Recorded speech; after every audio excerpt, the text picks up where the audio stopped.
Shalom, selamat malam sahabat terkasih. Malam hari ini kita kembali berkumpul di dalam ruang Zoom untuk mengikuti Komsel besar ke-183. Kita bersyukur kita memulai bulan Mei ini bersama-sama menyatukan hati kita untuk menimba kekuatan baru, sehingga kita boleh melewati sepanjang bulan ini bersama tangan kasih Tuhan. Karena Dia Allah yang baik di dalam setiap kehidupan kita. Mari kita mau satukan hati, kita mau tunduk di hadapannya. Dalam nama Bapa dan Putra dan Roh Kudus. Amin. Selamat malam Allah Bapa, Allah Putra dan Allah Roh Kudus. Terima kasih malam hari ini Engkau yang mengumpulkan kami semua anak-anak-Mu boleh mengikuti Zoom Komsel besar ke-183 malam hari ini. Ini hati kami mau persembahkan kepadamu. Kiranya Engkau senantiasa membuka hati, pikiran kami, sehingga kami boleh senantiasa beberapa jam ke depan ini hanya tertuju kepadamu. Kami mau buka mulut kami untuk menaikkan pujian penyembahan kami. Kami mau buka hati kami untuk menerima setiap firman dan renungan yang malam hari ini akan dibawakan. Bantu kami ya Allah Roh Kudus. Sertai sahabat-sahabat kami yang mungkin sedang dalam perjalanan. Terutama mereka yang mungkin malam hari ini terkendala hujan di jalan. Engkau Allah Bapa yang baik. Sertai perjalanan mereka, tibakan mereka semua di rumah mereka masing-masing dengan selamat. Terima kasih banyak Bapa. Sertailah setiap kami. Beracaralah. Inilah anak-anak-Mu siap mendengarkan Engkau. Amin. Sahabat terkasih, kita bersyukur kita sungguh memiliki Bapa yang mengasihi setiap kita. Ia tidak pernah memandang bentuk dan rupa kita, tapi Dia melihat hati kita. Dan Ia sungguh Bapa yang baik yang mengasihi kita apa adanya. Tidak sama seperti dunia yang memandang kita, melihat rupa kita, melihat kedudukan kita. Di mata Bapa, Anda dan saya adalah pribadi-pribadi yang berharga dan sungguh dicintainya. Mari kita mau nyatakan kebaikan Tuhan ini. Kita mau katakan bahwa Engkau Bapa yang baik di dalam setiap kehidupan kita.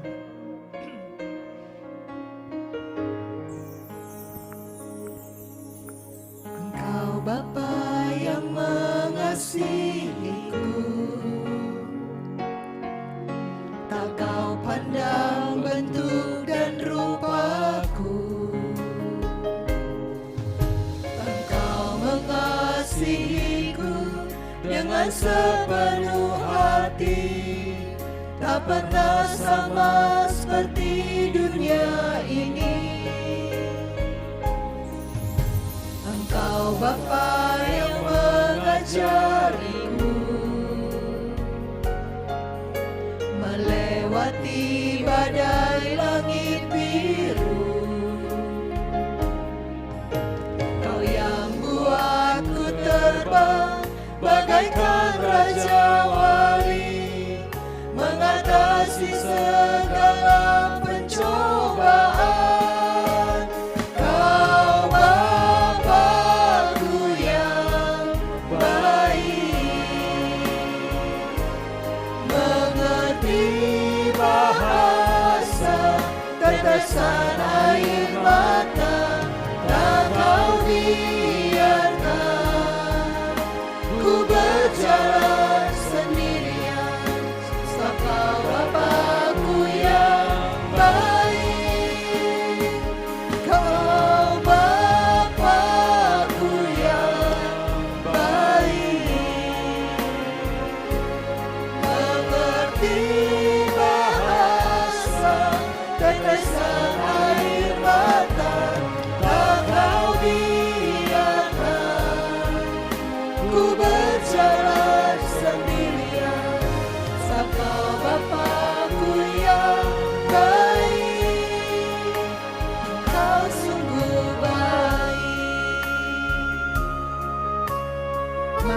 buka mulutmu. Kita naikkan pujian ini kembali bersama-sama. Nyatakan dengan lidahmu bahwa Dia Bapa yang mengasihi kita. Engkau Bapa yang mengasihiku, tak kau pandang bentuk dan rupaku. Engkau mengasihiku dengan sepenuh hati, tak pernah sama seperti dunia ini. Engkau Bapa yang mengajariku melewati badai langit biru.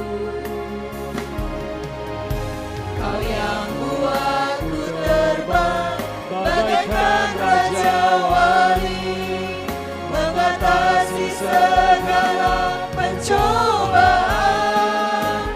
Kau Bapa-Ku yang baik, mengerti bahasa tetesan air mata, tak kau biarkan ku berjalan sendirian. Sebab kau Bapa-Ku yang baik, kau Bapa-Ku yang baik, mengerti bahasa tetesan air mata, tak kau biarkan ku berjalan sendirian. Sebab kau Bapa-Ku yang baik, engkau sungguh baik, engkau sungguh baik, engkau sungguh baik. Kita sungguh bersyukur memiliki Bapa yang baik. Dia Allah yang luar biasa. Dia perkasa. Ia yang melingkupi kita dengan sayapnya. Ia menaungi kita dengan kuasanya. Sahabat terkasih, apakah saat ini engkau berjalan di dalam badai? Di dalam badai yang bergelora. Jangan takut, tetap tenang. Karena kita memiliki Allah yang baik. Allah yang membawa kita terbang tinggi bagai Raja Wali. Mari malam hari ini terus teguhkan imanmu. Kita mau terus nyatakan bahwa Dia Allah yang baik, yang membawa setiap kita keluar dari badai yang bergelora di dalam hidup kita.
Kami mau tetap tenang bersama Engkau ya Bapa.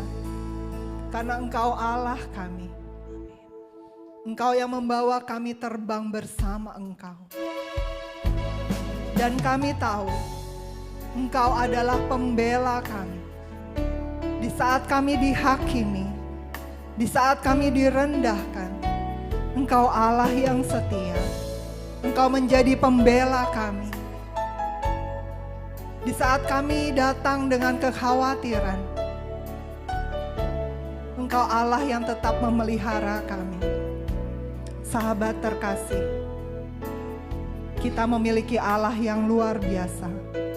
Ia yang sanggup membukakan berbagai pintu buat setiap kita. Pada saat Ia membuka jalan, tidak ada satupun yang sanggup untuk menutupnya. Dan pada saat Ia mengangkat kita, tidak ada satupun yang sanggup merendahkan kita. Bersyukurlah, kita semua adalah anak-anaknya yang berharga di matanya. Mari kuatkan imanmu. Kita bawa lagu ini sebagai pernyataan iman kita. Segala perkaraku ku serahkan padamu, Allah pembelaku. Segala kuatirku ku taruh di kakimu, Allah memeliharaku. Bila Kau yang membuka pintu, tak ada satupun dapat menutupnya. Bila Kau yang mengangkat aku, tiada yang dapat merendahkanku. Sekali lagi kita bawa pujian ini. Segala perkaraku ku serahkan padamu, Allah pembelaku. Segala kuatirku ku taruh di kakimu,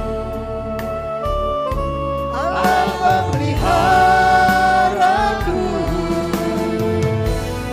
Bila Kau yang membuka pintu, tak ada satupun dapat menutupnya.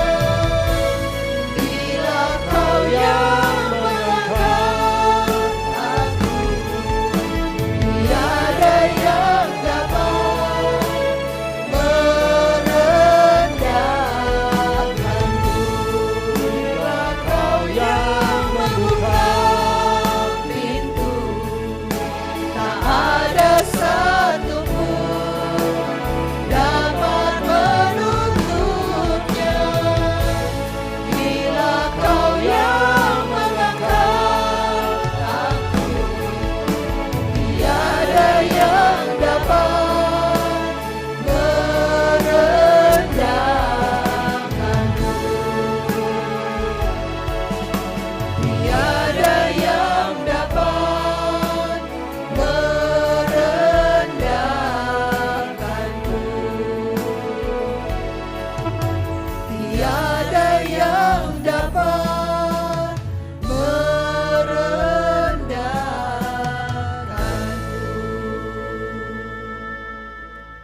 Bila Engkau yang membuka pintu ya Bapa, tidak ada satupun yang dapat menutupnya. Dan bila Engkau telah mengangkat kami, tidak ada satupun yang dapat merendahkan kami. Kami mau terus tetap tenang di hadirat-Mu. Karena Engkau Allah yang maha mendengar setiap seruan hati kami. Di saat kami ada di dalam lembah yang kelam, Engkau tidak meninggalkan kami. Engkau tetap berjalan bersama kami. Sahabat terkasih, mari kita mau siapkan hati. kita mau bawa penyembahan kita melalui pujian ini. Kita mau terus rasakan aliran kuasa kasih Tuhan memenuhi setiap hati kita. Mari siapkan hatimu.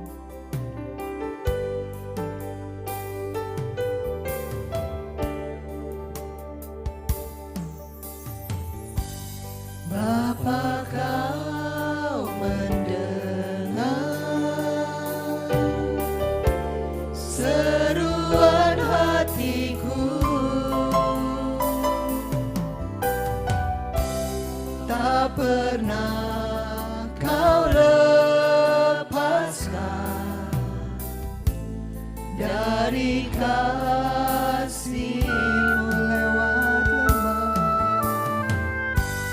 Lewat lembah gelap, Kau temani aku. Roh-Mu bekerja selalu untuk kebaikanku. Mengalir kuasa dari tempat maha tinggi, Bapa kekal mulia, Kau hadir di sini, memulihkan hati, menyembuhkan yang terluka. Ku kan tenang bersama-Mu, Bapa.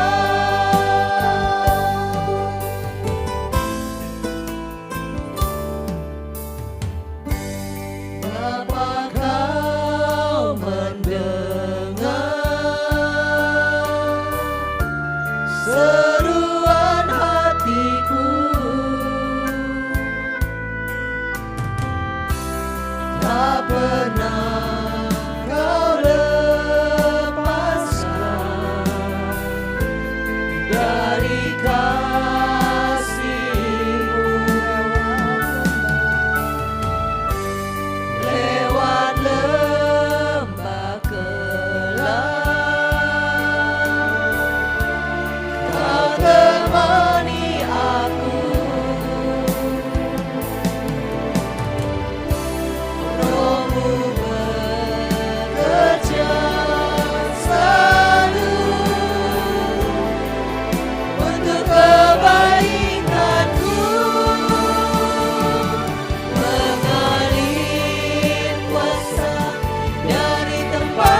raja, segala raja.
Terima kasih Bapa, terima kasih.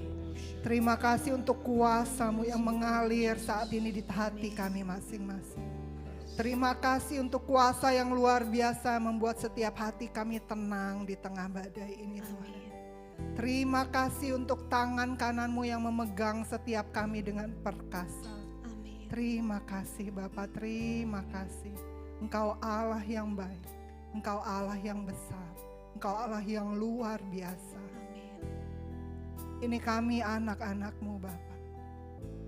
Kami mau terus ada di hadirat-Mu, menikmati Engkau.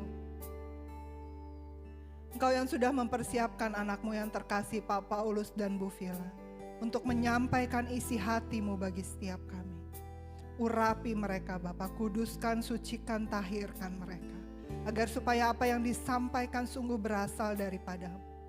Sehingga setiap telinga yang mendengar kembali dikuatkan. Setiap telinga yang mendengar kembali rohnya berkobar-kobar di dalam Engkau. Terima kasih Bapa, terima kasih. Ini kami anak-anak-Mu siap mendengarkan firman-Mu. Berbicaralah, kami akan mendengarkan Engkau. Amin.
Tes 1, 2, 3, suara saya jelas?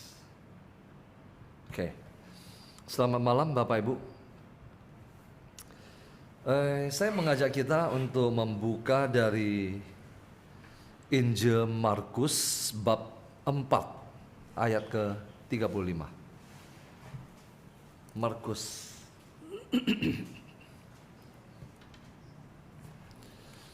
Markus bab 4 ayat ke-35.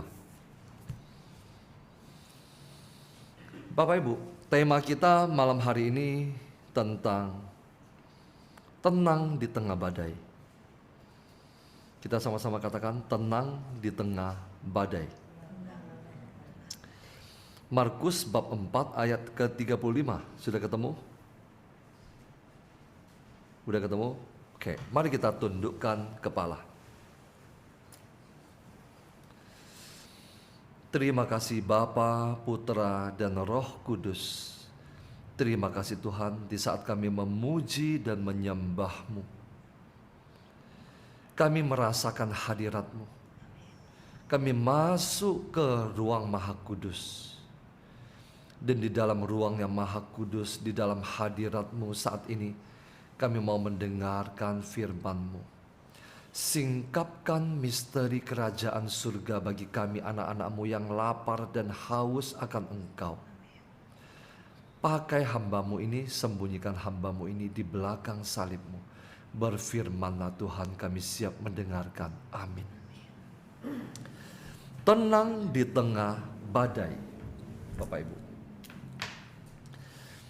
Bapak Ibu, badai berbicara tentang sebuah pergumulan, persoalan hidup, sakit penyakit, apapun juga itu. Nah, badai ada dua kategori atau dua jenis badai. Ada badai yang datang karena serangan iblis, serangan kuasa kegelapan. Nanti kita akan melihat lebih jelas di dalam Alkitab. Ada badai yang kita hadapi. Itu adalah badai yang datang atau dikirim atau serangan dari musuh. Terhadap badai itu kita harus lawan, terobos, perintahkan diam dan sebagainya. Artinya kita tidak tunduk kepada badai itu. Tetapi bersama Tuhan kita akan mengatasi, kita akan melawan, kita akan menghentikan badai itu. Itu yang nomor satu. Yang nomor dua adalah badai yang didatangkan oleh Tuhan. Bapak Ibu percaya Tuhan mendatangkan badai? Di dalam kitab Yunus, ketika Yunus lari dari panggilan Tuhan, Tuhan menurunkan badai. Nah, terhadap badai yang demikian, tidak ada seorang pun manusia yang dapat melawan badai itu. Kenapa? Karena badai itu didatangkan sendiri oleh Tuhan untuk apa? Untuk membawa manusia kembali kepada panggilannya. Contoh, Anda mengalami sakit penyakit atau apapun juga pergumulan karena dosa. Itu adalah badai. Maka lewat persoalan itu Tuhan mau membawa Anda kembali.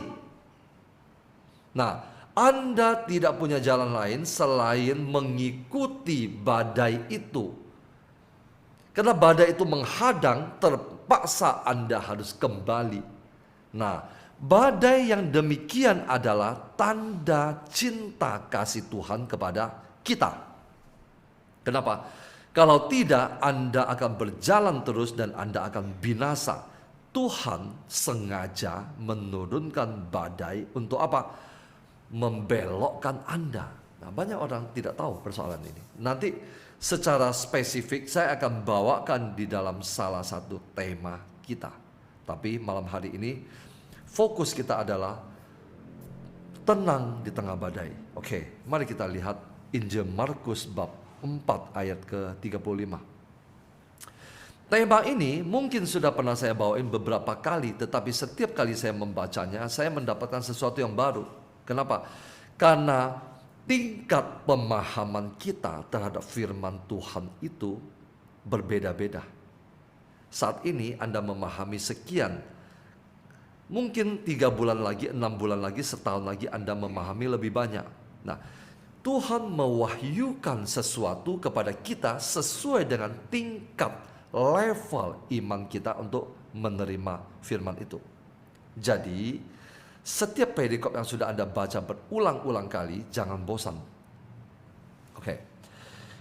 Ayat ke-35, pada hari itu waktu hari sudah petang, Yesus berkata kepada mereka, marilah kita bertolak ke seberang. Yesus yang berinisiatif untuk mengajak para murid untuk bertolak ke seberang. Mereka meninggalkan orang banyak itu lalu bertolak dan membawa Yesus beserta dengan mereka dalam perahu di mana Yesus telah duduk, dan perahu-perahu lain juga menyertai Dia. Mereka meninggalkan orang banyak. Lalu mengamuklah taufan yang sangat dahsyat dan ombak menyembur masuk ke dalam perahu. Nah, taufan atau badai selalu datang tiba-tiba tanpa Anda dapat prediksi. Datang tiba-tiba. Mengamuklah taufan yang sangat dahsyat dan ombak menyembur masuk ke dalam perahu sehingga perahu itu mulai penuh dengan air. Apa artinya persoalan? Persoalan artinya air yang seharusnya ada di luar perahu menjadi masuk ke dalam perahu. Itu adalah persoalan. Dan datangnya selalu tiba-tiba. Sesuatu disebut sebagai persoalan karena apa? Karena Anda belum pernah hadapi. Kalau orang sudah terbiasa menghadapi hal yang sama, maka hal itu tidak dianggap sebagai persoalan. Saya kasih contoh. Karyawan saya di toko dapat menghadapi customer apapun juga, komplain, protes, dan apapun juga, bahkan yang sampai marah-marah. Kenapa? Sudah terbiasa setiap hari, makanan setiap hari. Tapi bapak ibu yang tidak terbiasa akan pusing melihat hal itu. Tapi bagi karyawan SPG yang udah terbiasa, itu persoalan makanan sehari-hari, seperti makan bubur. Nah, air yang seharusnya ada di luar perahu masuk ke dalam perahu, itu adalah persoalan. Sesuatu yang tidak kita sadari datang tiba-tiba menghampiri hidup kita. Itu adalah air yang seharusnya ada di luar perahu masuk ke dalam perahu. Nah, ayat ke-38. Pada waktu itu Yesus sedang tidur di buritan di sebuah tilam di dalam perahu itu. Maka murid-muridnya membangunkan dia dan berkata kepadanya, Guru, Engkau tidak peduli kalau kita binasa. Mereka datang kepada Tuhan dan berkata, Guru, Engkau tidak peduli kalau kita akan binasa. Kita artinya apa? Saya dan Anda, Guru, akan binasa. Yesus pun bangun menghardik. Yesus bangun menghardik. Bapak Ibu kalau baca dalam Alkitab, kata menghardik Yesus pakai pada saat dia berhadapan dengan roh jahat. Dia menghardik roh jahat. Atau ketika dia berbicara, ketika dia menegur Petrus, engkau iblis, engkau bukan memikirkan apa yang kupikirkan. Dia menghardik. Dan sekarang Yesus pun bangun menghardik angin itu dan berkata kepada danau itu, diam, tenanglah. Lalu angin itu reda dan danau itu menjadi teduh sekali. Lalu Yesus berkata kepada mereka, mengapa kamu begitu takut? Mengapa kamu tidak percaya? Kenapa para murid takut? Kenapa Bapak Ibu takut? Karena Bapak Ibu kurang percaya. Karena kamu tidak percaya. kata Yesus. Ayat penutup, mereka menjadi sangat takut dan berkata seorang kepada yang lain, siapa gerangan orang ini sehingga angin dan danau pun taat kepadanya. Bapak Ibu, pada hari itu, waktu hari sudah petang, Yesus berkata kepada mereka, marilah kita bertolak ke seberang. Yesus mengajak para murid untuk bertolak ke seberang. Artinya apa? Yesus memanggil para murid untuk melakukan sebuah perjalanan ke seberang. Ini adalah gambaran kehidupan Anda dan saya. Ada satu masa dalam kehidupan kita, Yesus memanggil kita untuk bersama-sama dengan Dia bertolak ke seberang. Nah, Anda dan saya berjalan bersama dengan Yesus. Para murid berjalan bersama dengan Yesus. Apakah orang yang berjalan bersama dengan Yesus tidak akan menghadapi serangan? Jawabannya tidak. Jawabannya tetap menghadapi serangan. Kalau begitu, buat apa saya berjalan bersama dengan Yesus? Toh saya menghadapi serangan seperti orang yang tidak berjalan bersama dengan Yesus. Apa bedanya? Ada. Bedanya adalah ketika Anda berjalan bersama dengan Yesus dan Anda menghadapi serangan, Anda menghadapi bersama Yesus. Orang yang tidak berjalan bersama dengan Yesus, dia juga menghadapi serangan, tetapi dia tidak menyelesaikan bersama Yesus. Itulah bedanya, Bapak Ibu. Oke. Yesus memanggil Anda dan saya dalam satu masa kehidupan kita. Anggap saja malam hari ini. Dia memanggil kita, marilah kita bertolak ke seberang. Artinya ada satu perjalanan dari titik ini menuju ke titik sana. Setiap orang yang mau menanggapi panggilan Tuhan untuk berjalan bersama dengan Dia menuju ke seberang, langkah pertama yang harus Anda dan saya ambil adalah ayat ke-36. Mereka meninggalkan orang banyak. Ketika Anda dan saya mau menanggapi panggilan Tuhan untuk berjalan bersama dengan Dia, langkah pertama yang harus Anda lakukan adalah meninggalkan orang banyak. Artinya apa? Anda mulai meninggalkan segala sesuatu yang mengikat Anda. Anda mulai meninggalkan dunia. Dan Anda memasuki sebuah kehidupan baru. Lalu bertolak membawa Yesus beserta dengan mereka dalam perahu itu, di mana Yesus telah duduk. Yesus telah duduk. Lalu mengamuklah taufan yang sangat dahsyat. Bapak Ibu, taufan, badai, persoalan hidup selalu datang tiba-tiba tanpa kompromi. Bahkan ketika Anda berjalan bersama dengan Tuhan, badai itu tetap datang. Kenapa? Badai itu akan datang menyerang Anda untuk apa? Untuk menggagalkan perjalanan Anda berjalan bersama dengan Tuhan. Nah, banyak orang tidak memahami hal ini. Kenapa saya sudah berjalan bersama dengan Tuhan? Saya sudah mengikuti ini dan itu. Saya sudah mengikuti retret. Saya sudah melakukan kehidupan rohani. Tetapi kenapa saya masih diserang? Justru karena Anda dekat dengan Tuhan, justru karena Anda berjalan bersama dengan Tuhan, iblis menyerang Anda. Kenapa? Karena Anda menjadi musuh iblis. Untuk itulah dia menyerang Anda. Ketika serangan itu datang,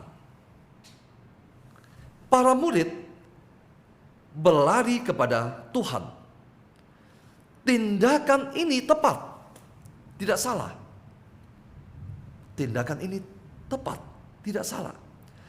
Tetapi kita lihat, apakah para murid mendatangi Tuhan dengan posisi hati yang benar atau tidak?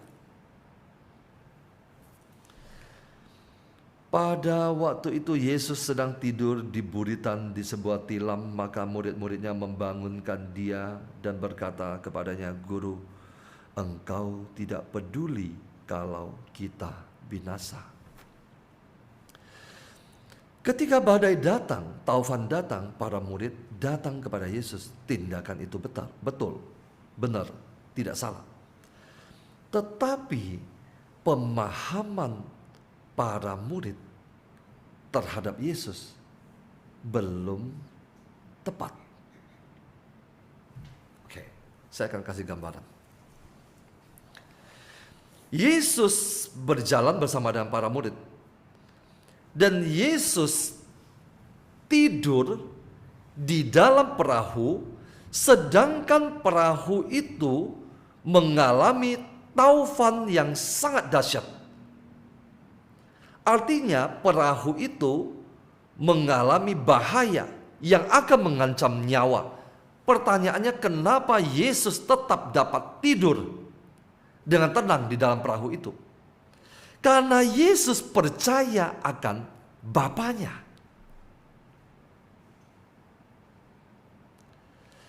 Karena hidupnya tidak tergantung kepada taufan, badai, air yang dapat mengancam nyawanya. Yesus tidur dengan tenang untuk memberikan contoh kepada Anda dan saya.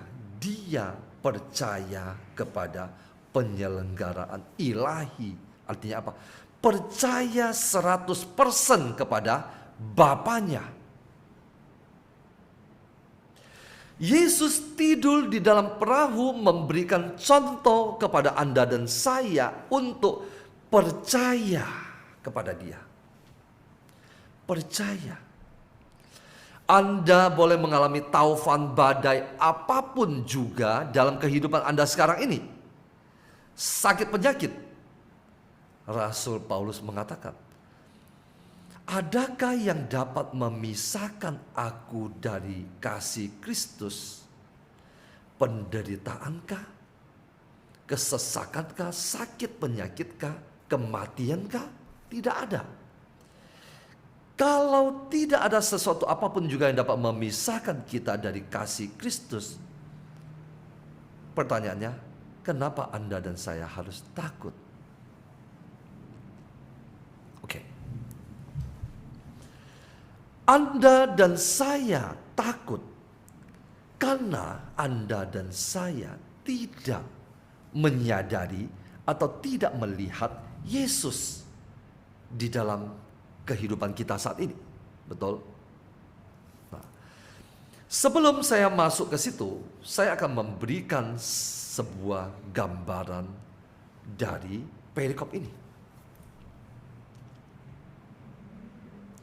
Di ayat ke-36 dikatakan demikian. Mereka meninggalkan orang banyak itu lalu bertolak dan membawa Yesus beserta dengan mereka dalam perahu di mana Yesus telah duduk.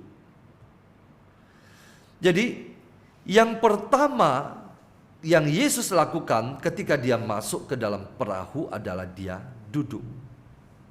Duduk. Kenapa Yesus akhirnya tertidur di belakang perahu? Pertanyaan ini adalah pertanyaan refleksi bagi Anda dan saya. Ketika Anda menerima Yesus sebagai Tuhan dan Juru Selamat dalam kehidupan Anda, atau ketika Anda lahir baru, atau ketika Anda dibaptis, maka Yesus sudah masuk ke dalam perahu kehidupan Anda, dan Dia telah duduk. Kenapa Dia tertidur? Karena Anda dan saya tidak berbicara dengan Dia. Karena Anda dan saya begitu sibuk, sehingga Anda dan saya perlahan-lahan menyingkirkan dia. Akhirnya dia terpinggirkan, tertidur, terlelap di dalam perahu kehidupan Anda.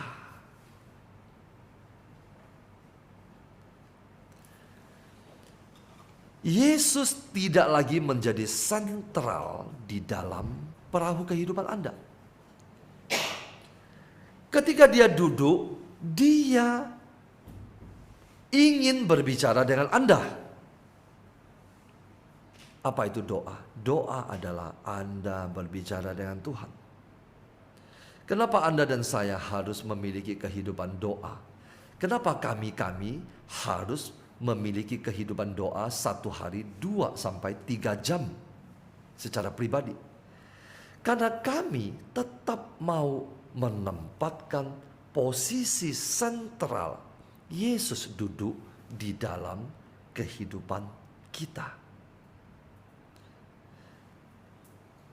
Oke.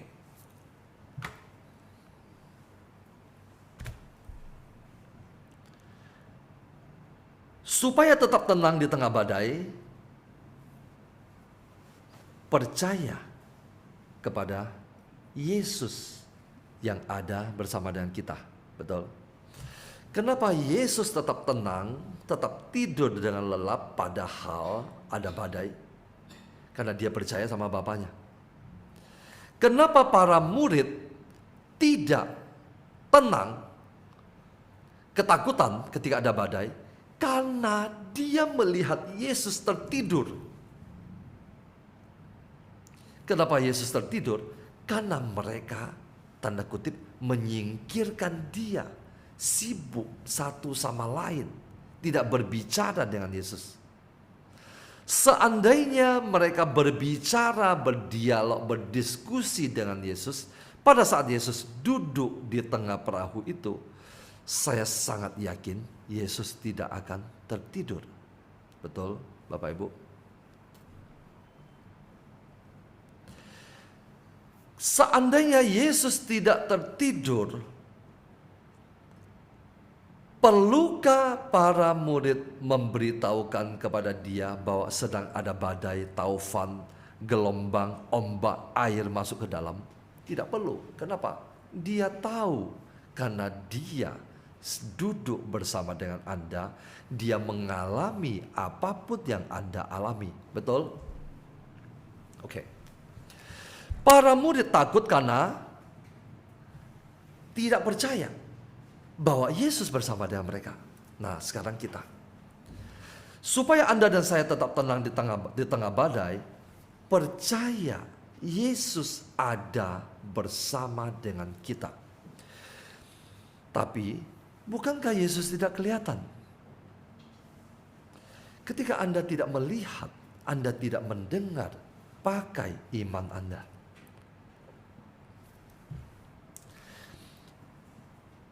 Di dalam Yohanes bab 14 ayat 16 saya akan bacakan. Sebelum Yesus meninggalkan dunia ini, dia berkata demikian.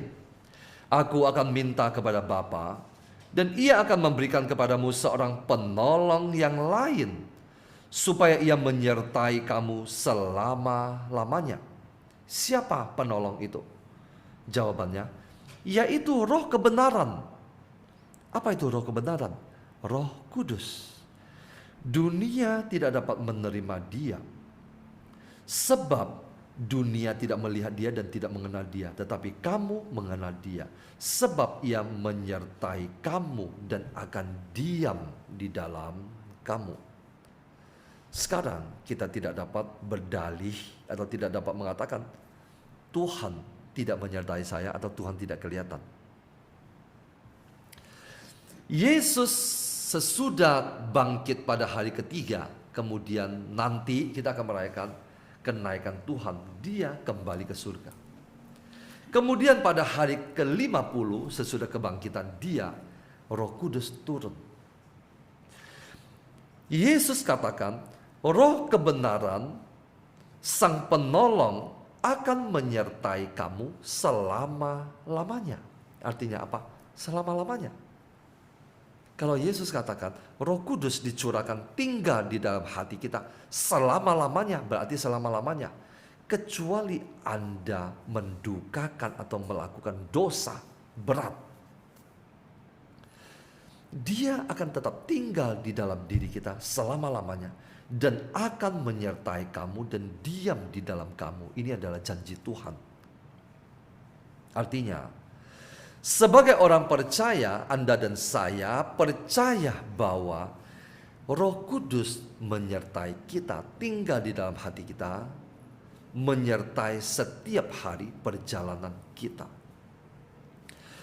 Roh Kudus di dalam hati kita sama seperti Yesus di dalam perahu bersama dengan para murid.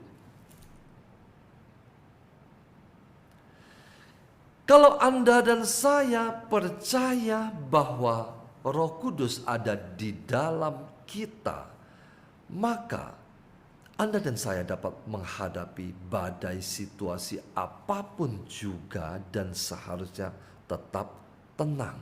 Kenapa? Karena Tuhan beserta kita. Betul? Amin, Bapak Ibu. Amin. Karena Tuhan beserta kita. Situasi apapun juga, badai, taufan, gelombang, ombak, air, datang menghadang, lari kepada Tuhan. Lari kepada Tuhan bukan untuk memprotes. Engkau tidak peduli kalau kita binasa. Bapak Ibu, banyak orang memperlakukan Yesus seperti yang tertulis di ayat ke-38. Yesus masuk ke dalam perahu kehidupan dia, tetapi dia tidak berkomunikasi dengan Tuhan. Dia menyingkirkan Tuhan. Tuhan tidak boleh menyentuh urusan keuangan dia. Tuhan tidak boleh menyentuh urusan dia memilih pasangan. Itu adalah urusan dia. Dia mulai menyingkirkan sisi ini urusan saya. Sisi ini urusan saya. Lama-lama Yesus tidak menjadi sentral pusat kehidupan Anda. Dia tidak lagi menjadi raja. Apa artinya Tuhan, Bapak Ibu? Tuhan artinya Tuan dari segala Tuan. Kalau Yesus adalah Tuhan, maka dia adalah Tuan dari segala Tuan di dalam hidup kita. Kalau dia adalah Raja, maka dia memerintah di dalam hidup kita. Bersediakah Bapak Ibu diperintah oleh dia? Banyak orang tidak mau. Banyak orang menyingkirkan dia. Ketika persoalan datang, badai datang, dia lari kepada Tuhan. Tuhan, kenapa engkau biarkan ini terjadi? Kalau Tuhan itu ada, suruh dia sembuhkan saya. Bapak Ibu, ketika Anda tidak menempatkan posisi dia di dalam sentral kehidupan Anda, Tuhan tidak, apa istilahnya? Dia tidak Anda berikan wewenang untuk menjadi raja di dalam kehidupan Anda. Dan orang datang kepada Tuhan untuk apa? Menyalahkan. Engkau tidak peduli keluarga kami pecah belah. Kami akan cerai. Kami jatuh bangkrut. Tuhan tidak peduli. Ini yang banyak orang-orang Kristen protes kepada Tuhan. Nah, situasi apapun juga lari kepada Tuhan untuk apa? Berdoa. Lari kepada Tuhan berdoa. Di dalam doa Anda akan menemukan ketenangan. Situasi apapun juga lari kepada Tuhan untuk apa? Yang kedua, merenungkan firman Tuhan. Ketika Anda merenungkan firman Tuhan, Anda akan menemukan janji-janji Tuhan. Seperti contoh, Anda akan menjumpai Filipi 4 ayat 13, segala perkara dapat kutanggung di dalam Dia yang memberi kekuatan kepadaku. Pada saat Anda menghadapi badai, Anda masuk ke dalam doa, menyembah Tuhan. Anda merenungkan firman Tuhan dan Anda akan temukan segala perkara dapat kutanggung di dalam Dia yang memberi kekuatan kepadaku. Artinya apa? Badai apapun juga, karena Yesus katakan, karena firman Tuhan katakan, segala perkara, bukan 1-2 perkara, segala perkara dapat kutanggung. Rasul Paulus menulis ini kepada jemaat di Filipi. Atau Anda akan menjumpai di dalam Yesaya 41 ayat ke-10. Janganlah takut, sebab aku menyertai engkau. Janganlah bimbang, sebab aku ini Allahmu. Aku akan meneguhkan, bahkan akan menolong engkau. Aku akan memegang engkau dengan tangan kananku yang membawa kemenangan. Amin, Bapak Ibu. Di dalam badai, ketika Anda merenungkan firman Tuhan, maka badai itu tidak ada artinya bagi Anda. Karena Tuhanmu jauh lebih besar daripada badai. Lalu Anda akan menjumpai di Markus 5 ayat 36, Yesus berkata, jangan takut, percaya saja. Tapi ini badai, air sudah masuk. Yesus katakan, percaya saja. Kalau kamu percaya, kamu akan melihat kemuliaan Allah. Banyak orang ingin melihat mukjizat baru mau percaya. Yesus katakan, kalau kamu percaya, artinya apa? Syarat untuk melihat mukjizat atau kemuliaan Allah adalah percaya dulu. Lalu Anda akan menjumpai di dalam Matius bab 14 ayat 27, Yesus berkata, tenanglah, aku ini, jangan takut. Kenapa di dalam badai, semakin badai besar di dalam kehidupan Anda semakin harus banyak merenungkan firman Tuhan. Karena disitulah Anda akan menjumpai firman Tuhan itu berkuasa membawa Anda keluar dari badai. Anda juga akan menemukan di dalam Mazmur 55 ayat ke-23. Serahkanlah khawatirmu kepada Tuhan, maka Ia akan memelihara engkau. Tidak untuk selama-lamanya dibiarkannya orang benar itu goyah. Anda juga akan menemukan di dalam 1 Petrus 5 ayat 7. Serahkanlah segala kekhawatiranmu kepadanya, sebab Ia yang memelihara kamu. Atau di dalam Yesaya 41 ayat 13, sebab aku ini Tuhan Allahmu, memegang tangan kananmu dan berkata kepadamu, janganlah takut, akulah yang menolong engkau. Tapi saya belum melihat pertolongan Tuhan, tapi saya percaya. Kalau Yesus katakan, kalau Tuhan katakan, akulah yang menolong engkau. Bapak Ibu, tadi saya katakan, badai, ketika Anda menjumpai badai, ada badai yang diturunkan oleh Tuhan, dan badai itu tidak dapat Anda lawan. Anda harus mengikuti apa yang Tuhan mau dari peristiwa badai itu. Contoh, Anda mengalami sakit, penyakit, kebangkrutan atau apapun juga. Di dalam peristiwa itu bertanya kepada Tuhan, Tuhan, apa yang hendak engkau sampaikan kepadaku lewat peristiwa itu? Nah, Tuhan akan berbicara. Itu adalah badai yang Tuhan turunkan.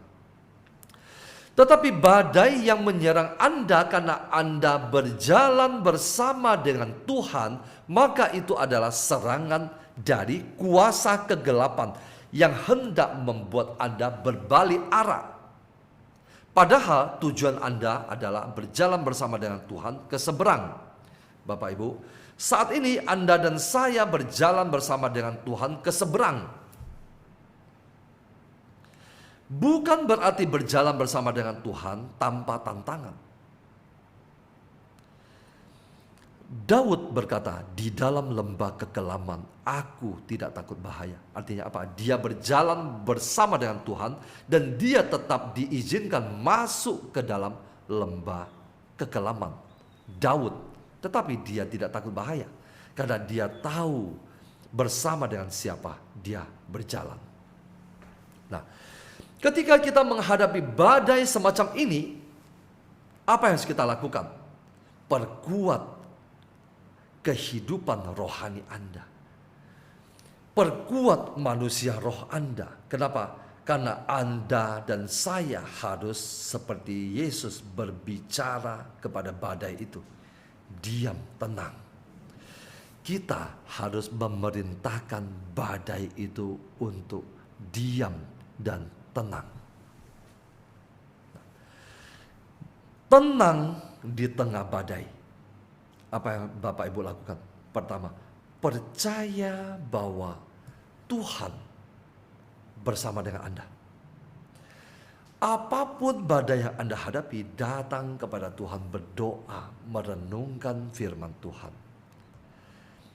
Dan kemudian, kenapa Anda dan saya butuh berdoa dan merenungkan firman Tuhan? Semakin Anda berdoa, tingkatkan kehidupan doa Anda. 1 jam, 2 jam, 3 jam. Semakin Anda memperkuat kehidupan doa Anda dan merenungkan firman Tuhan, maka Anda dan saya memiliki otoritas untuk memerintahkan badai itu untuk diam, tenang. Terima kasih. Tuhan Yesus memberkati.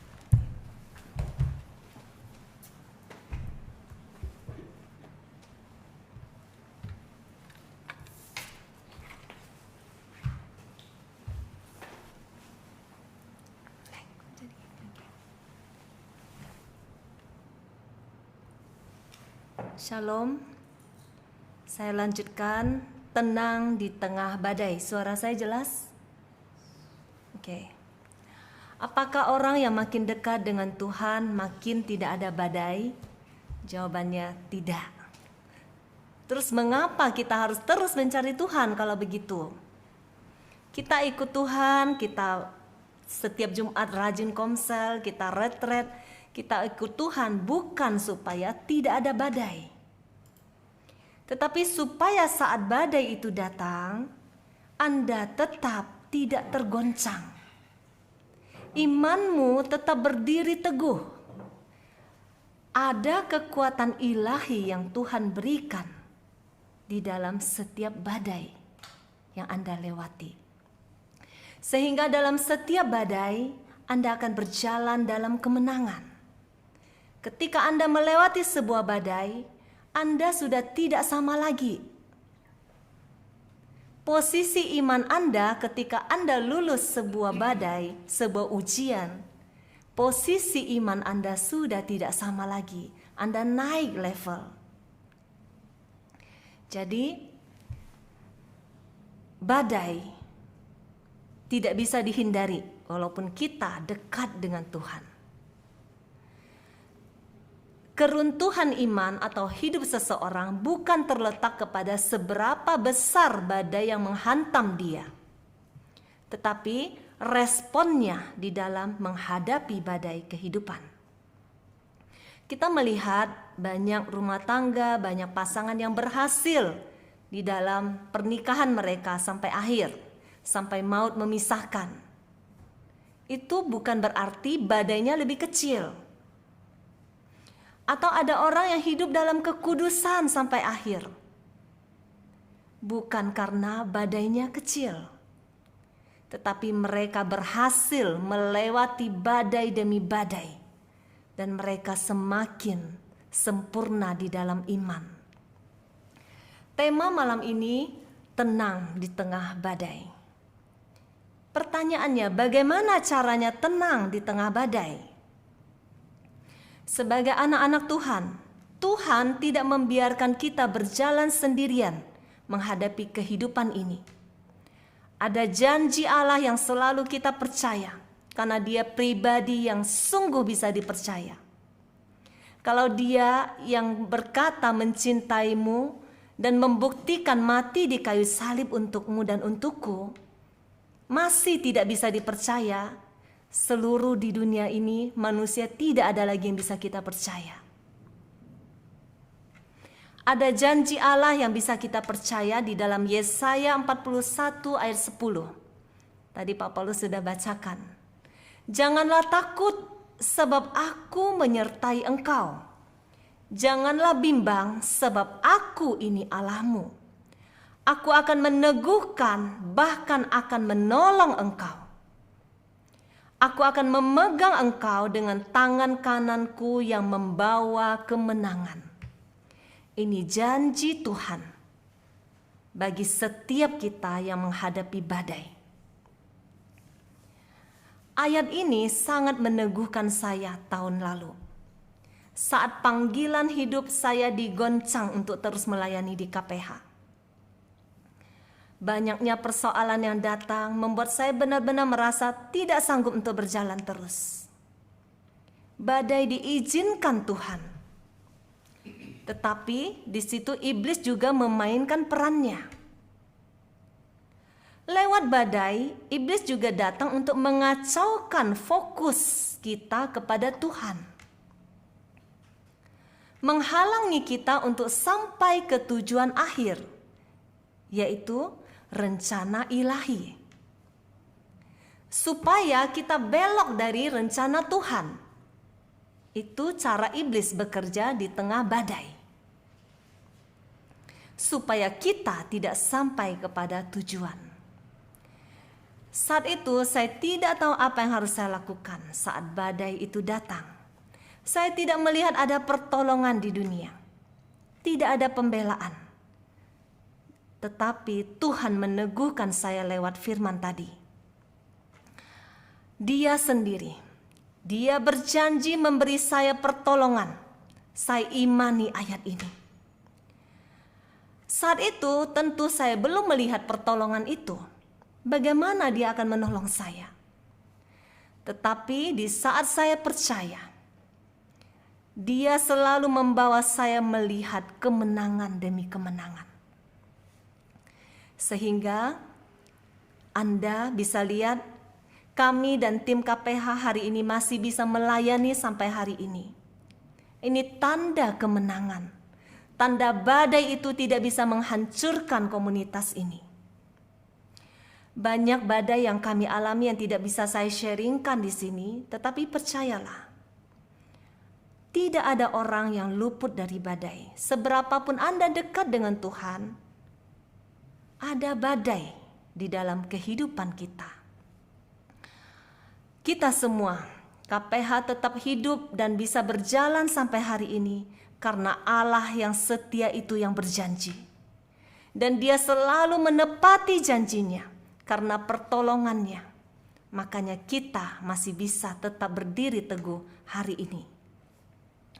Bagi manusia di dunia, badai itu mungkin berita buruk.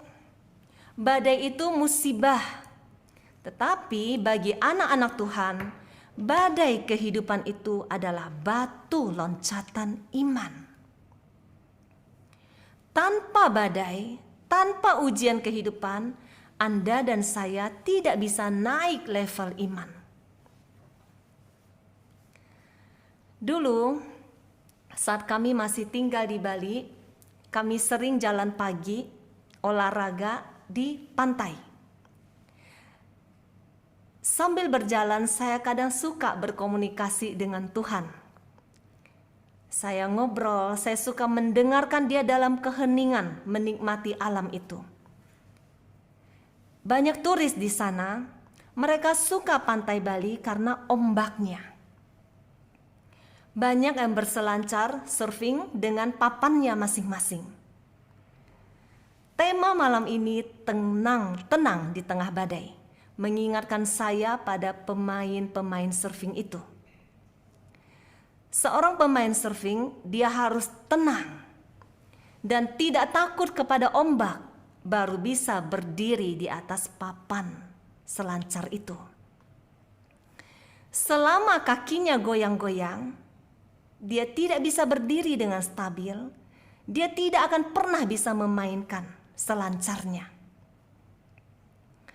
Saat mampu berdiri tenang, pemain ini akan berjalan di atas ombak dengan papan selancarnya. Dari ombak yang kecil, makin hari makin menuju ombak yang besar. Kita bisa melihat di situ ada pemula, ada yang sudah ahli. Kalau pemula, dia baru berdiri, jatuh lagi, mereka naik lagi. Baru berdiri, jatuh lagi, naik lagi. Itu berpuluh-puluh, beratus-ratus kali. Mereka konsisten untuk berlatih. Untuk tenang di tengah badai, butuh latihan. Kita tidak bisa mendengarkan firman malam ini, besok kita langsung tenang menghadapi badai. Kita butuh latihan. Ketika persoalan datang, masalah datang, bagaimana responmu? Mungkin hari ini Anda jatuh. Anda ketika mendengar berita buruk, Anda mulai jatuh lagi. Anda goyah lagi, belajar lagi, naik lagi ke papan selancar itu. Butuh proses belajar dan belajar. Dari ombak yang kecil, Anda belajar menjadi tenang. Gagal, belajar lagi, seperti pemain surfing tadi. Contoh ombak kecil, saat anak dapat nilai jelek. Mungkin dulu Anda sudah mengamuk, emosi dan menghukum anak. Sekarang Anda bisa tarik nafas. Anda belajar untuk tenang, supaya respon Anda tidak salah. Atau mungkin melihat karyawan yang curang. Kalau dulu mungkin langsung emosi dan langsung pecat. Atau dulu tagihan hutang datang, Anda ketakutan, depresi, panik. Kita bisa belajar di dalam setiap proses kehidupan yang Tuhan izinkan, dari badai yang kecil sampai badai yang besar, untuk belajar tenang di tengah badai. Kembali ke pemain surfing tadi. Mereka yang tiap hari berlatih, itu kelihatan dari kulitnya makin hitam dan makin mengkilat.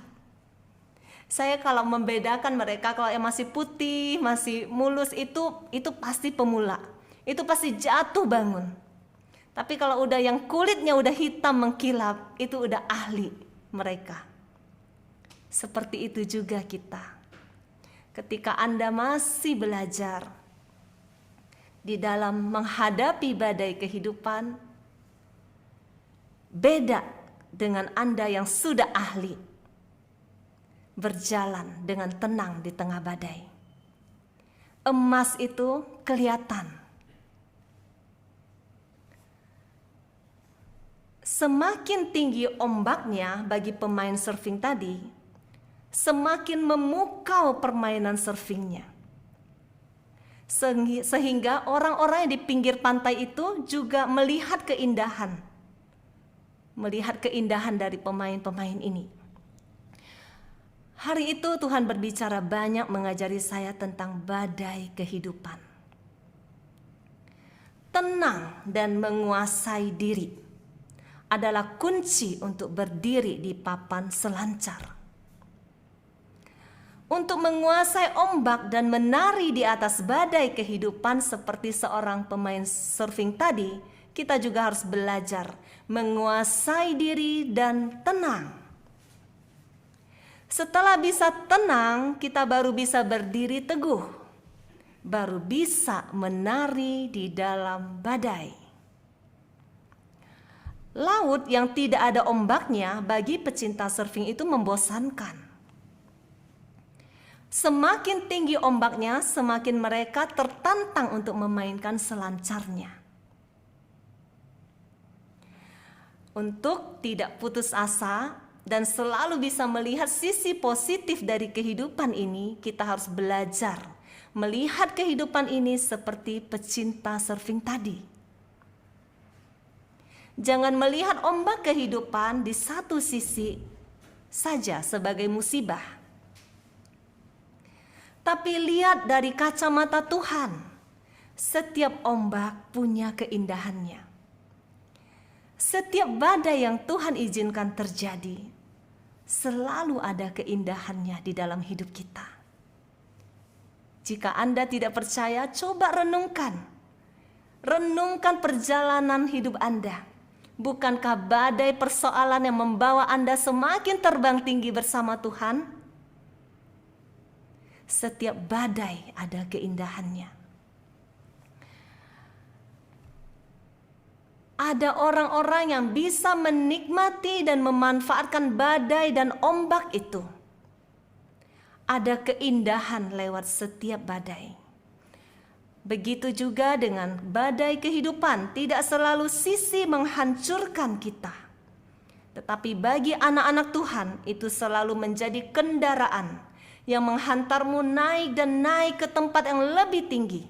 Sehingga banyak orang akan melihat keindahan dari cara hidupmu. Anak Tuhan diberi kuasa untuk berjalan di atas air. Artinya ada kondisi secara manusia yang mustahil kita lewati, tetapi bagi Tuhan mungkin. Jika Dia ada di sana, tidak ada yang mustahil. Petrus sudah membuktikannya. Apa badai kehidupanmu saat ini? Mungkin saat ini secara manusia Anda berkata, tidak mungkin saya bisa melewati badai ini. Mana mungkin hutangku lunas dengan asetku yang segini? Mana mungkin istriku atau suamiku atau anakku bertobat? Mana mungkin penyakitku sembuh? Banyak badai yang secara manusia mungkin Anda melihat tidak mungkin Anda lewati. Tetapi percayalah, saat Yesus ada di sana, Petrus bisa berjalan di atas air. Matius 14 ayat 27 sampai 30. Saya bacakan. Tetapi segera Yesus berkata kepada mereka, "Tenanglah, aku ini, jangan takut." Lalu Petrus berseru dan menjawab dia, "Tuhan, apabila Engkau itu, suruhlah aku datang kepadamu berjalan di atas air." Kata Yesus, "Datanglah."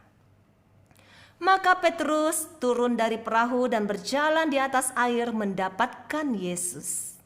Di sini dikatakan Petrus berhasil berjalan di atas air.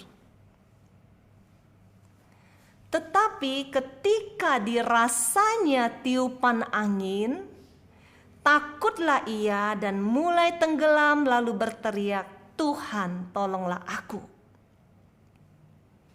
Kita garis bawahi, ketika dirasanya tiupan angin, Anda tidak bisa tenang berjalan di tengah badai ketika Anda fokus kepada persoalan. Fokus kita untuk bisa tenang berjalan di tengah badai harus fokusnya kepada Tuhan. Ketika Petrus fokus kepada perkataan Yesus, "Datanglah," dia bisa berjalan di atas air. Tetapi saat dia mulai fokus kepada keadaan sekitar, tiupan angin, dia mulai takut dan mulai tenggelam. Apapun badainya, kuncinya tenanglah, jangan takut, jangan panik. Apapun berita di dunia saat ini, resesi dunia, kiamat, apapun itu, asal fokusmu tetap kepada Tuhan, engkau akan tinggal tenang. Tenanglah, jangan takut, jangan panik, jangan marah, jangan putus asa. Fokus kepada Tuhan, percaya bahwa Dia menyertaimu. Karena dengan tinggal tenang, kamu baru dapat berdoa. Jadi, tidak cukup tinggal tenang. Setelah tinggal tenang, kita harus berperang di dalam doa. 1 Petrus 4 ayat 7. Kesudahan segala sesuatu sudah dekat. Karena itu, kuasailah dirimu dan jadilah tenang, supaya kamu dapat berdoa. Kunci menghadapi badai ujian. Kuasai dirimu, jadilah tenang, berdoa. Ada 3. Kuasai dirimu, jadilah tenang, berdoa. Menguasai diri. Saat persoalan datang, reaksi manusia biasanya panik, cemas, takut, khawatir, sedih, kecewa, marah, putus asa. Mungkin secara spontan Anda berteriak, "Tuhan tolong." Tetapi teriakan Anda tanpa iman ketika Anda takut. Ketika Anda tidak tenang, tidak ada iman di sana. Doa tanpa iman tidak ada kuasanya. Dan kenyataannya, Tuhan tidak tenangkan badai. Anda sudah berteriak, Tuhan tidak tenangkan badai. Mengapa? Karena Tuhan ingin kita yang tenang, bukan badainya yang tenang. Tuhan ingin kita belajar tenang di tengah badai. Meredakan badai itu keahlian Tuhan, karena Dia penguasa alam ini. 2 kata tadi, diam, tenanglah. Badai itu langsung berhenti. Markus 4 ayat 39 sampai 40. Yang tadi Pak Paulus bacakan. Ia pun bangun menghardik angin itu dan berkata kepada danau itu, "Diam, tenanglah." Lalu angin itu reda dan danau itu menjadi teduh sekali. Lalu ia berkata kepada mereka, "Mengapa kamu begitu takut? Mengapa kamu tidak percaya?" Tetapi coba lihat, untuk meredakan badai 2 kata. Tetapi untuk menenangkan manusia, coba hitung berapa kata dalam 1 kalimat ini. Mengapa kamu begitu takut? Mengapa kamu tidak percaya? Ada 8 kata, begitu panjang. Artinya Tuhan sangat mudah memerintahkan badai untuk reda dalam hidupmu dan hidupku. Tetapi apakah Dia sudah melihat hati kita yang percaya kepadanya? Saat kita takut, saat kita marah, kecewa, sedih berlebihan, itu tanda kita tidak percaya kepada Tuhan. Kita meragukan Dia mengasihi kita. Kita meragukan kebijaksanaannya yang mengizinkan segala badai ini terjadi. Dan kita bertanya, mengapa Tuhan? Mengapa semua ini menimpa aku? Kita meragukan kebijaksanaannya. Kita meragukan janjinya bahwa Dia menyertai kita di dalam setiap badai. Makanya kita takut. Alkitab katakan, kuasai dirimu dan jadilah tenang. Kuasai diri dari apa? Dari reaksi-reaksi negatif yang timbul karena badai. Badai, kalau kita tidak di dalam Tuhan dan kuat dan percaya kepadanya, kita akan meresponnya dengan reaksi yang negatif.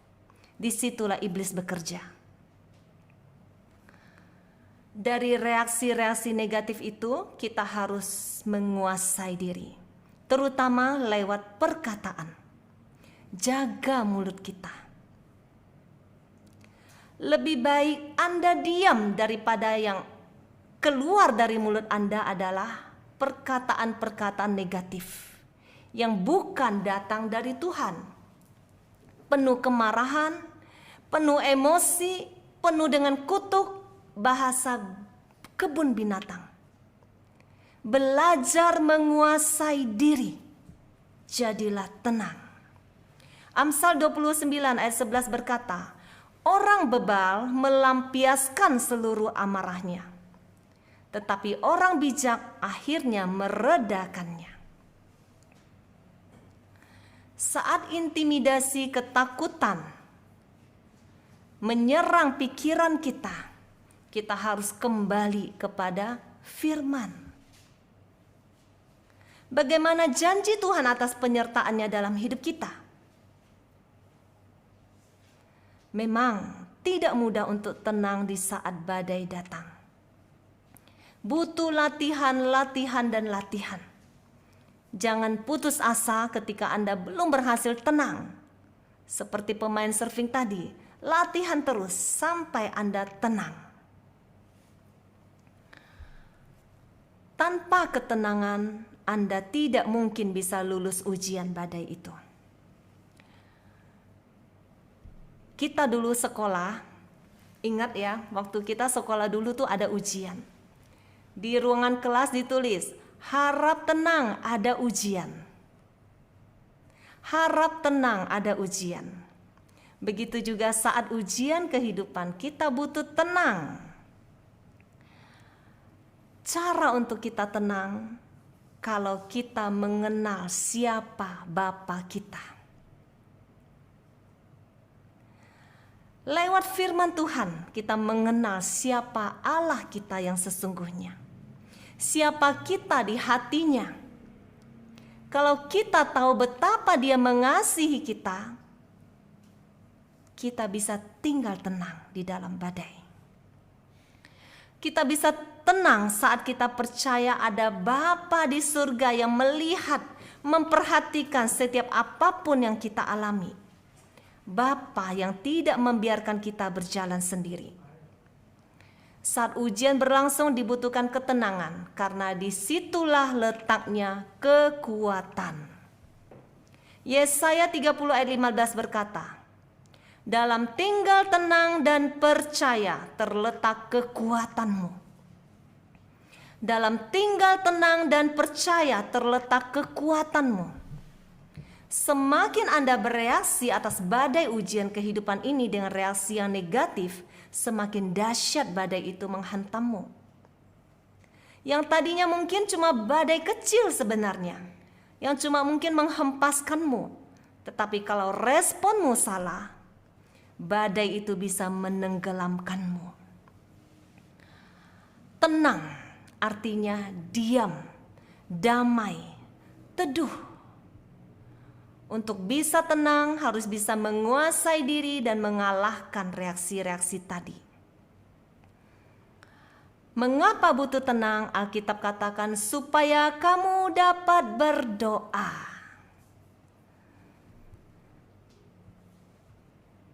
Saat melihat kenyataan, ketika badai itu datang, anak melawan, memberontak, omset makin turun, suami tidak pulang, tagihan makin banyak. Reaksi normal manusia pastinya panik, sedih, takut. Dengan kondisi itu, sulit sekali untuk kita bisa berdoa. Apalagi yang suami istri suka ribut, itu juga badai. Jangan lari dari badai. Ada yang lari, ribut, lari. Entah bawa mobil, ngebut, marah di jalanan. Atau ada yang masih punya uang, lari ke teman-teman dunia, kembali ke hidup lama. Merokok lagi, minum lagi, dan pelampiasan-pelampiasan dunia. Jangan lari dari badai ujian. Ujian itu, kalau kita cari artinya apa itu ujian, itu artinya menguji kualitas. Ketika Anda lari dari ujian, Anda tidak akan pernah lulus. Jika Anda terus lari, Anda tidak pernah naik kelas. di sekolah ada ujian untuk menguji kualitas muridnya, apakah sudah bisa naik ke kelas berikutnya. Kuasai diri dan jadilah tenang. Tenang bukan berarti sudah tidak marah, tidak stres, tidak panik lagi, terus selesai. Tidak berhenti di tenang, tetapi Alkitab katakan supaya kamu bisa berdoa. Tenang itu belum menang. Tenang baru memasang sikap untuk berperang. Belum menang. Tetapi Anda harus masuk ke langkah berikutnya, yaitu berdoa. Di dalam doa itulah Anda berperang. Apa badai yang menyerangmu? Apa panah api yang musuh yang menyerangmu? Masuk ke kamar perangmu. Disitulah Anda berdoa dan berperang. Sampai Anda melihat badai itu di bawah kakimu. Badai itu tidak lagi membuatmu tergoncang. Dan Anda bisa terus berjalan di dalam rancangan Tuhan walau di tengah badai. Bapak Ibu, saat saya berbicara seperti ini, apakah saya tidak menghadapi badai? Kami menghadapi badai. Tetapi fokus kami kepada Tuhan supaya apa? Supaya pekerjaan Tuhan, rencana Tuhan yang Tuhan mau nyatakan dalam hidup kami dan pelayanan ini terus tergenapi. Badai itu tidak bisa membelokkan kami untuk pergi dari rencana Tuhan. Jadi dibutuhkan ketenangan untuk kita bisa berdoa. Badai persoalan yang datang menyerang manusia, bagi iblis tujuannya cuma satu: membinasakan Anda dan saya secara kekal. Iblis tidak ada kepentingan dengan hartamu yang habis, keluargamu yang hancur, sakit yang menimpamu, atau hutang-hutangmu. Iblis tidak punya kepentingan dengan harta itu. Tetapi yang menjadi concern dari iblis adalah lewat semua badai itu dia bekerja untuk menghancurkan jiwamu. Caranya, ketika badai datang, manusia kecewa dengan Tuhan, marah, tidak lagi percaya kepada Tuhan, manusia kembali kepada hidup dengan cara dunia, dan akhirnya mati menjadi milik iblis. Itu tujuan iblis. Karena itu, mengapa iblis lebih suka mencari perkara dengan anak-anak Tuhan? Karena mereka masih perlu direbut. Kalau istilah di asuransi, jiwa-jiwa yang masih perlu diprospek. Kalau mereka yang sudah hidup seenaknya, tidak hidup di jalan Tuhan, di zona nyaman, tidak tahu kebenaran firman, tidak komit dengan Tuhan, biasanya badainya tidak begitu banyak. Atau tetap ada badai, mereka mengalihkan dengan cara dunia yang pastinya tidak mendatangkan keselamatan jiwa. Jadi kita belajar untuk tenang di tengah badai supaya kita bisa berdoa dan menjadi pemenang. Karena kita percaya apapun badai yang Tuhan izinkan, Ayub 23 ayat 10 berkata, karena ia tahu jalan hidupku, seandainya ia menguji aku akan timbul seperti emas. Jadi, setiap badai yang Tuhan izinkan terjadi untuk membuat kita semakin murni seperti emas. Mari kita berjuang, tetap tinggal tenang di tengah badai, dan berjuang terus di dalam hidup doa kita, supaya kita menang di dalam setiap badai kehidupan kita. Amin. Tuhan Yesus memberkati.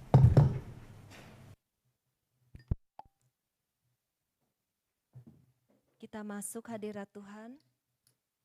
Sekali lagi kita mau memuji dan menyembah Dia.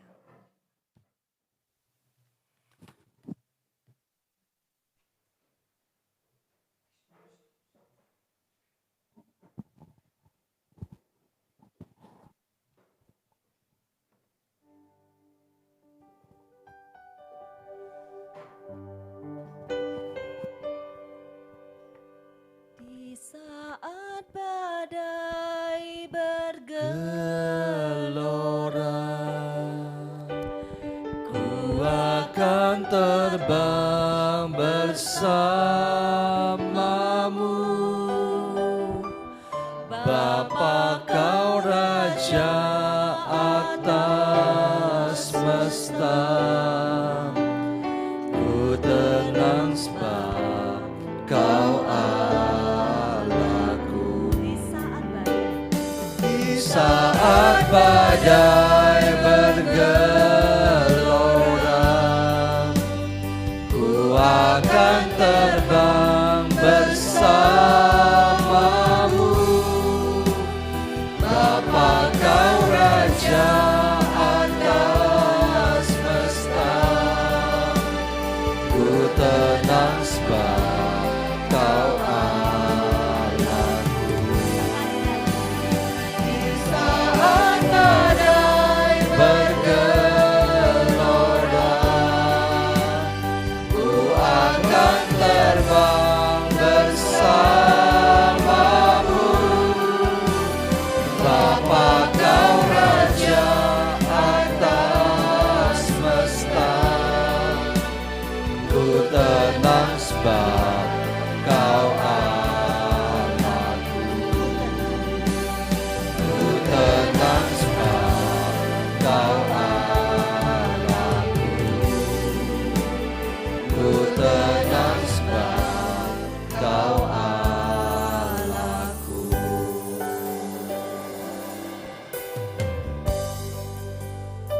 Bapa, malam ini kami mau belajar percaya.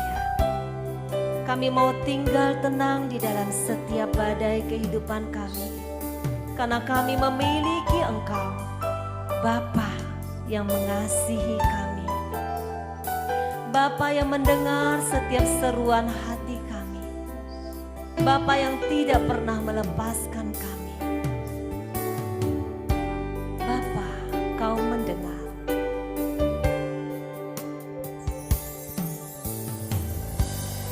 Bapa, Kau mendengar seruan hatiku. Tak pernah Kau lepaskan dari kasih-Mu. Lewat lembah kelam, Kau temani aku.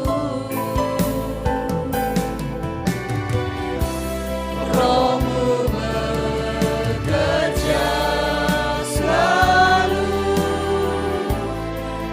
untuk kebaikanku. Mengalir kuasa dari tempat maha tinggi.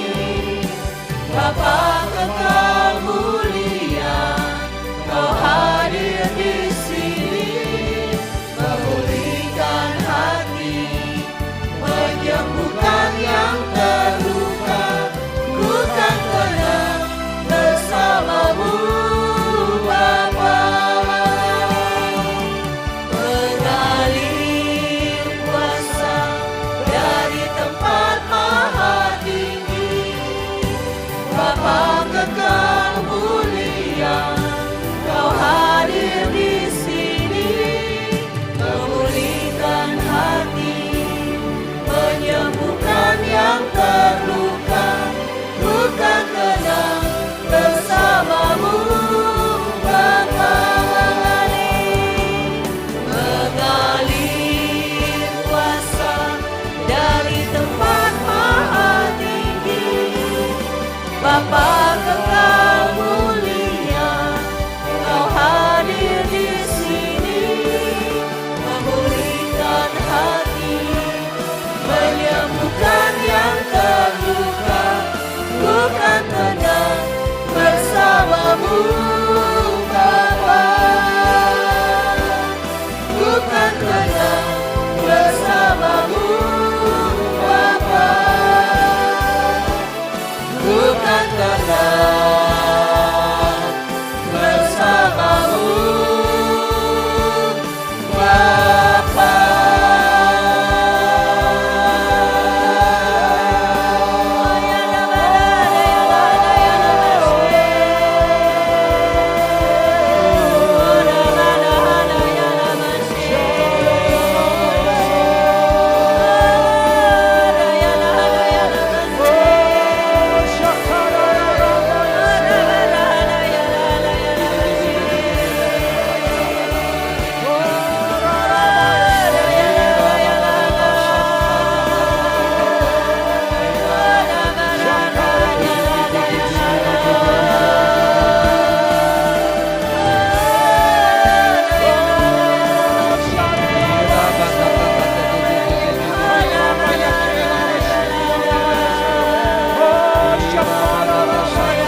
Segala badai-badai kehidupan yang tidak datang dari Tuhan, segala badai taufan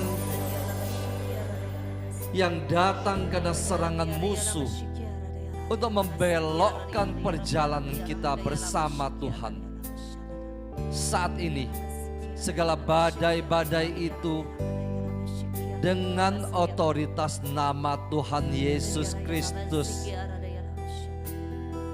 aku perintahkan enyah dari hidupku di dalam nama Yesus Kristus. Segala badai, segala taufan serangan iblis untuk menghancurkan perjalanan kami bersama dengan Tuhan, saat ini pada malam hari ini perintahkan enyah di dalam nama Yesus Kristus, enyah dalam nama Yesus Kristus. Perintahkan badai taufan ombak itu saat ini juga diam tenang di dalam nama Yesus Kristus. Diam tenang di dalam nama Yesus Kristus. Tidak ada kuasa apapun juga yang dapat menggagalkan perjalanan kami bertolak ke seberang bersama dengan Tuhan. Tidak ada kuasa apapun juga yang dapat mengacaukan panggilan kami untuk berjalan bersama dengan Tuhan. Di dalam nama Yesus Kristus, segala badai kehidupan kami perintahkan diam tenang di dalam nama Yesus Kristus.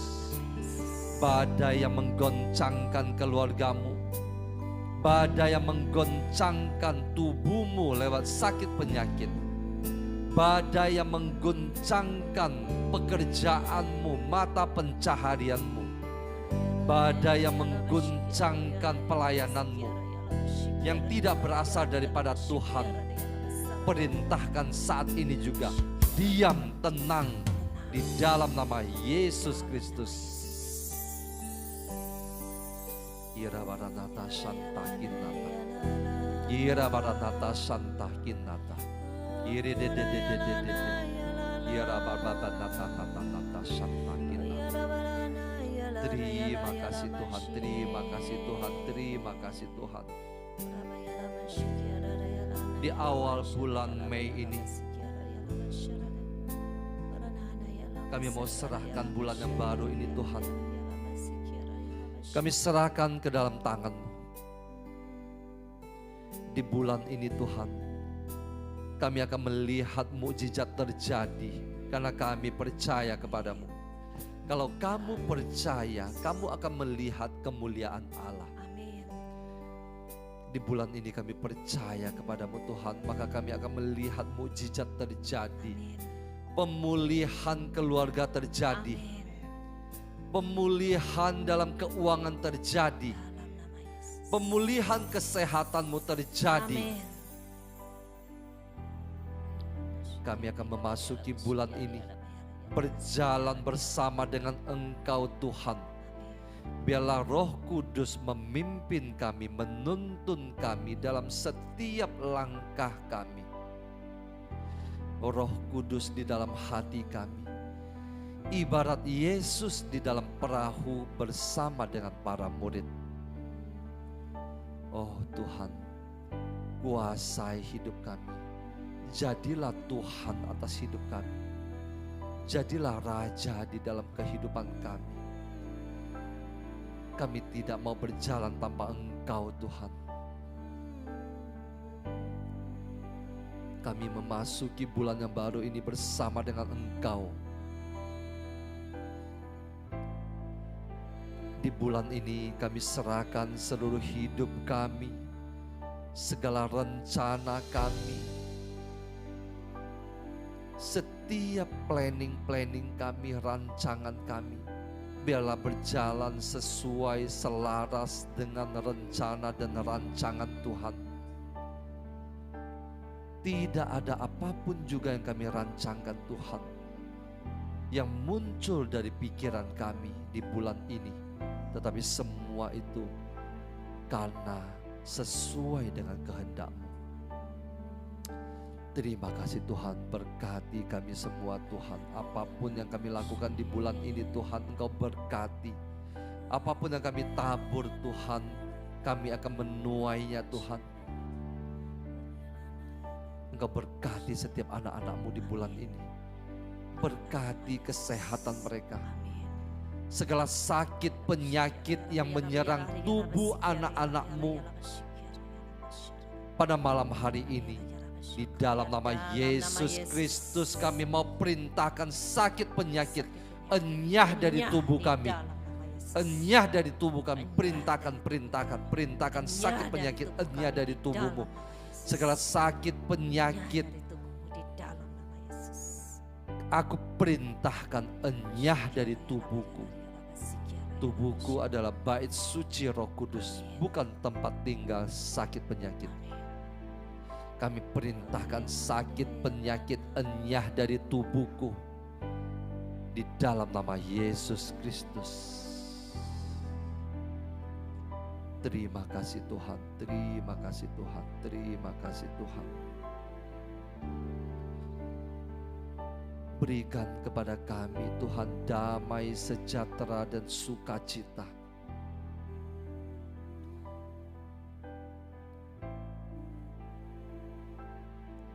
Ingatkan selalu bahwa Engkau berjalan bersama dengan kami. Maka tidak ada badai yang sanggup menghentikan kami. Terima kasih Tuhan, terima kasih Tuhan. Kami mau serahkan orang-orang yang kami cintai, pasangan hidup kami, anak-anak kami, dimanapun mereka berada. Sebut nama mereka saat ini di dalam hati-Mu. Tuhan, jamah mereka, jamah anak-anak kami, bawa mereka kembali Tuhan. Mereka yang pergi jauh daripada-Mu Tuhan, bawa mereka kembali Tuhan. Tidak ada kuasa kegelapan yang dapat menyentuh mereka Tuhan.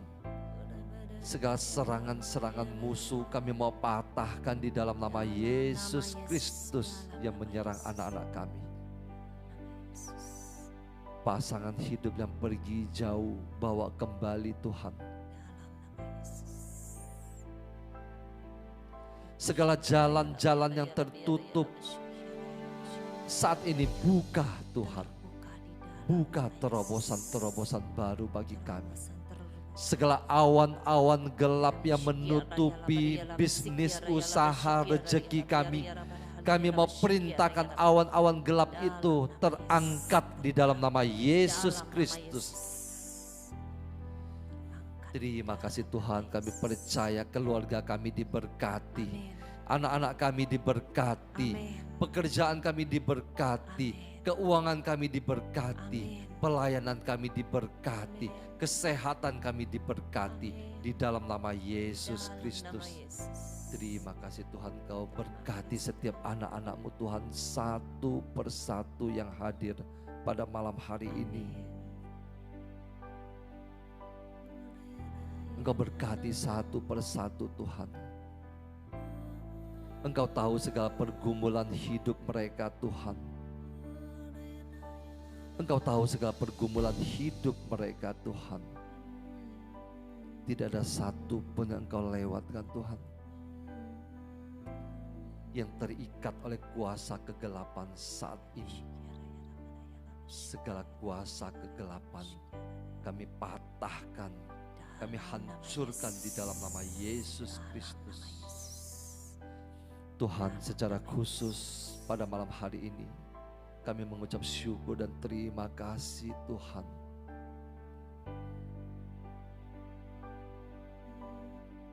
untuk partisipasi anak-anak-Mu dalam pekerjaan-Mu Tuhan, dalam komunitas ini.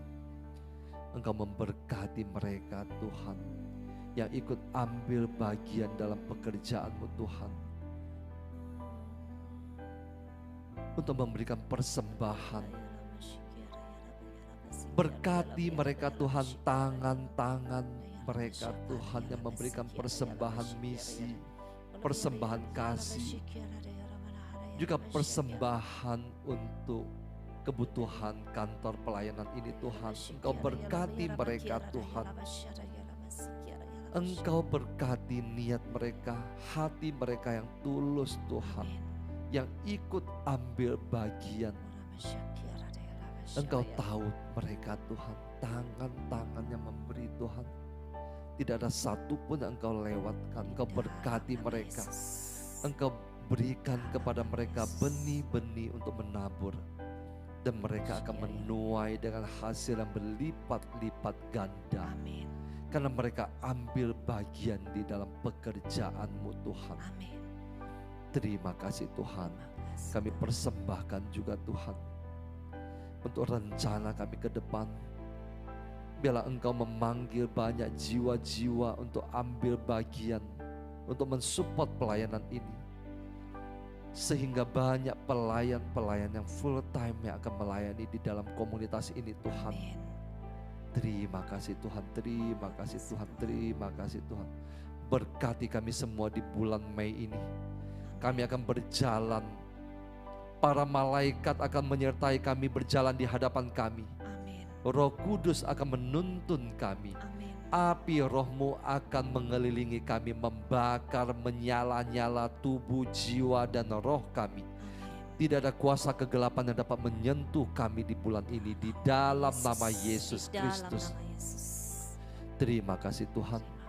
Kiranya berkat dari Allah Bapa kita, kasih karunia dari Tuhan kita Yesus Kristus, dalam persekutuan dengan Allah Roh Kudus memberkati Anda dan saya di bulan ini. Dalam nama Bapa dan Putra dan Roh Kudus. Amin. Terima kasih.